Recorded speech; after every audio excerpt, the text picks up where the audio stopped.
Hey, I want to show you something that is readily available for us in Animate to be an instructive activity that I think is beneficial for us in learning how to use Animate.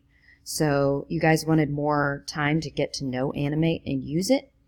So what I would do is I would pick any of these animations at the bottom. You can see there are 12 sample files here. And I randomly picked this one and the girl on the bike, as you can see, as my examples. I went ahead and did those as I would expect you to do for you so that you can see what should be done.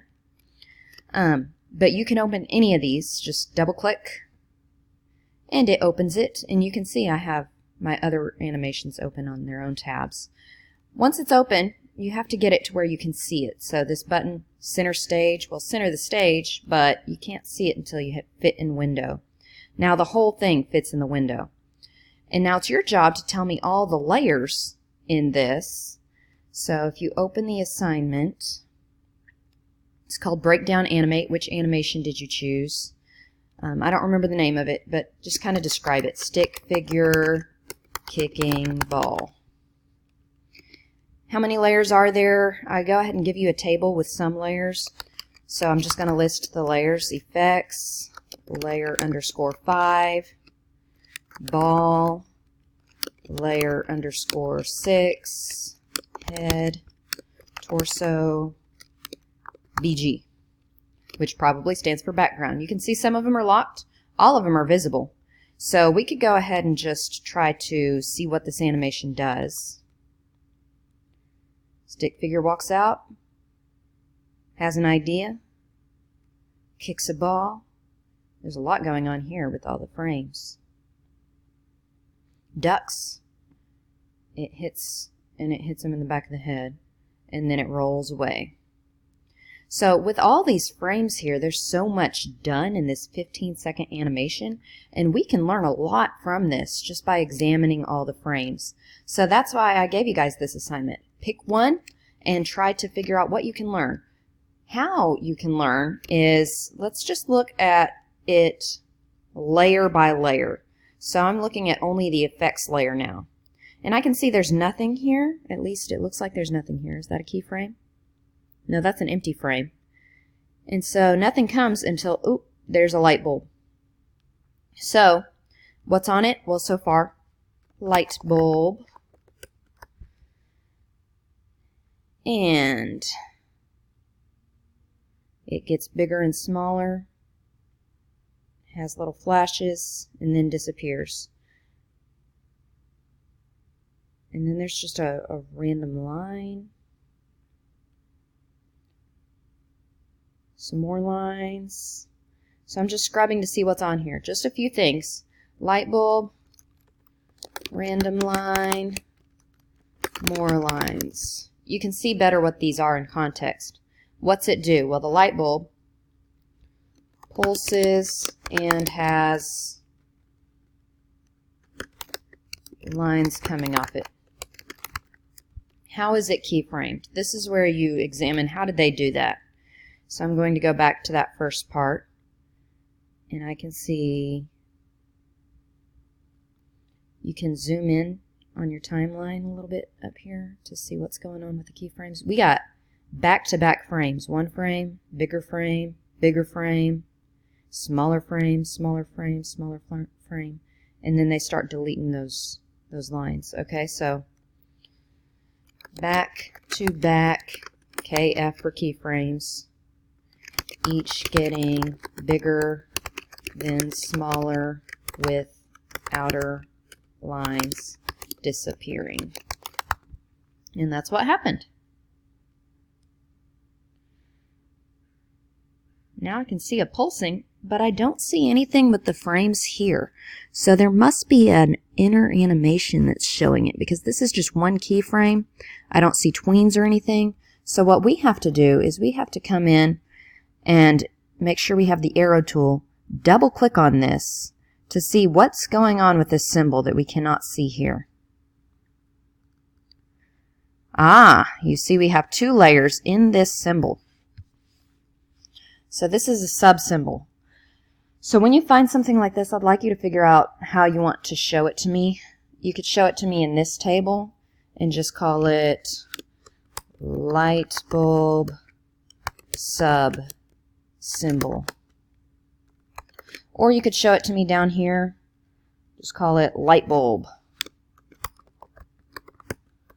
What's on it? Well, layer 2, we got layer 2 going on. And then we have layer 1. What's on layer 2?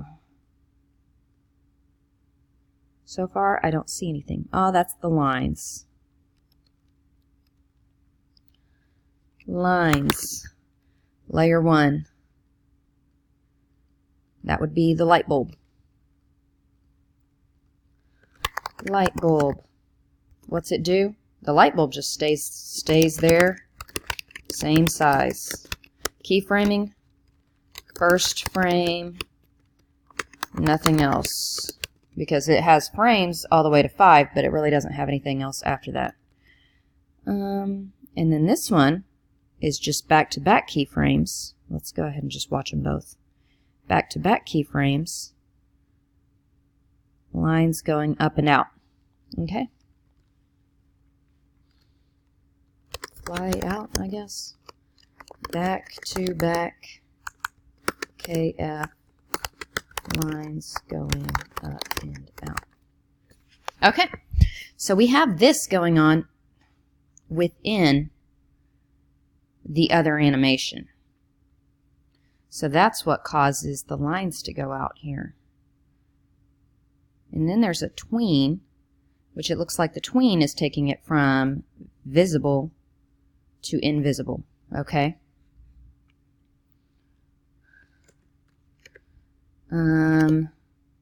Visible,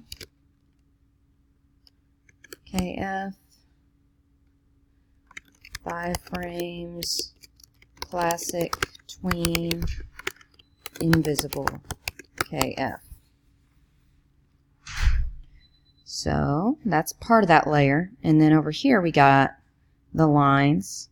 We have empty frames, we have that line and that line. And that's it. Let's go ahead and see what that's part of. Just turning it on. Looks like the kicker's lines. It's just leg lines is what that is. Whew. So we got later empty frames at 142. Kicker line appears in 1 frame.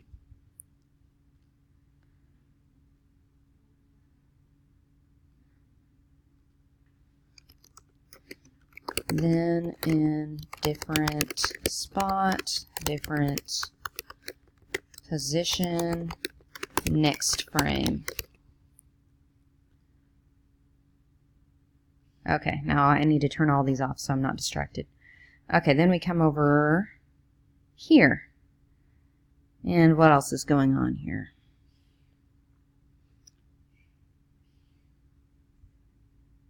Okay. That's the lines from the ball before it arrives. So the lines of the man ducking is what that is. Man ducking lines.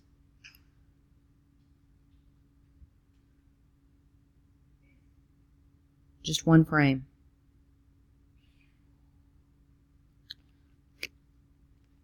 KF 222. No other frames. Okay, so this may not be the best way to break it down. Like maybe I should put these all on a line by themselves, these all on a line by themselves. You can put like bullets to help separate it or change the color. But basically we're trying to outline what's going on each of these layers. So we can learn how do you layer things, what can you put on the same layer, what would you put on a different layer. Why are they doing this? And so I've showed you how to check for a sub symbol. How you get back out of the sub symbol is just clicking this back button. If you click this button, it closes out your whole animation. You don't want to do that. And so when you have a sub symbol, either type it on that layer or type it down here so it's on its own layer. After that, I would like you to explain why they would have this sub-timeline. In this case, just so you can have the symbol having its own movement.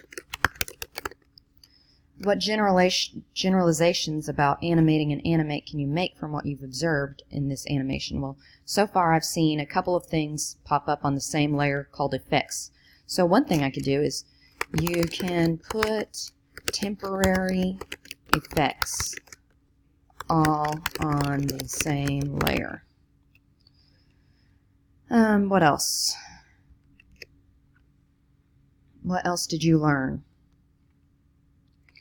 For you, you've learned getting in and out of layers. One thing I'm hoping to learn as I examine this is changing the stage color right here, background color. Oh, I think I can see it. So it looks like shifting scenes within your animation. What questions do you have for others? Nothing yet. What do you think they could do to improve this animation? They could put some lines or a reflection on the ball. If the ball is a symbol in itself, that shouldn't be hard to do. Is that head? Is the head the only symbol? Let's double click on this ball and see what happens. Yeah, I'm not seeing anything. They could put a face on the man. So just think about what you want to improve the animation. Maybe put face on the guy. Try it. Explain the steps you had to take. So if you really wanted to put the face on the guy, you're going to come down to this head layer. And here's our head. And what we need to do is we need to add some stuff to the head. So now you'll go get your tools and you'll start trying to draw onto his face like we're used to using the brush tool. I'm going to click to dismiss that. So let's change our color.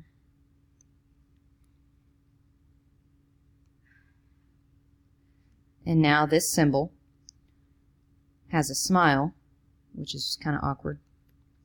And it's going to look like that. Uh-oh, that's not cool. Look, they used it as the ball. Is his head supposed to be the ball? Yeah, so maybe we don't want to do that. But we have learned from that. So Command Z. Yeah, that we changed the ball. Sometimes his head is the ball.